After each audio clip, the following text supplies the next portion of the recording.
2025 Suzuki V Strom SX కొత్త colour options లో ఇక్కడ నుంచి మనకి అవైలబుల్ గా ఉండబోతుంది. ఇప్పుడు మీరు చూస్తున్న బ్లూ కలర్ తో పాటు pearl white, red, yellow colours రూపంలో మనకు కనిపిస్తూ ఉంటుంది. అండ్ ఆ పెరల్ వైట్ అయితే నాకు చాలా బాగా నచ్చింది. సుజుకి వీస్ట్రోమ్ ఎస్ఎక్స్ యొక్క మెయిన్ అడ్వాంటేజ్ ఏదైనా ఉంది అంటే అది ఇంజన్.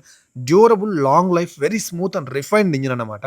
22.2 Nm ఆఫ్ టార్క్, అలాగే 25.6 PS పవర్ ని ప్రొడ్యూస్ చేస్తుంది. ఈ పవర్ అండ్ టార్క్ తోటి అకేషనల్ గా సిటీ రైడ్స్ చేయడం కోసం, అలాగే adventure rides, more over long touring కోసం ఈ వెహికల్ చాలా బాగా ఉపయోగపడుతుంది అనమాట. ఇక ఈ బైక్ యొక్క ప్రైస్ గురించి మాట్లాడుకున్నట్లయితే 2,16,000 రూపాయల ఎక్స్షోరూమ్ ప్రైస్ కి ఇది అవైలబుల్ ఉంటుంది. మీరు కనుక ఒంగోలుకి దగ్గరలో కనుక ఉంటే ఒంగోలు సరిపూడి సుజుకీలో ఎక్స్చేంజ్ ఆఫర్స్ అని, ఇంకా ఆన్ రోడ్ ప్రైస్ మీద ఎగ్జైటింగ్ ఆఫర్స్ అని ఈ వెహికల్ మనకి చాలా మంచి ఎగ్జైటింగ్ ప్రైజెస్ లో ప్రొవైడ్ చేస్తున్నారు. స్క్రీన్ మీద నెంబర్స్ కనిపిస్తున్నాయి, దగ్గరలో ఉంటే ఇప్పుడే విజిట్ చేయండి అండ్ మీ సుజుకి రైడ్ ని ఇప్పుడే బుక్ చేసుకోండి.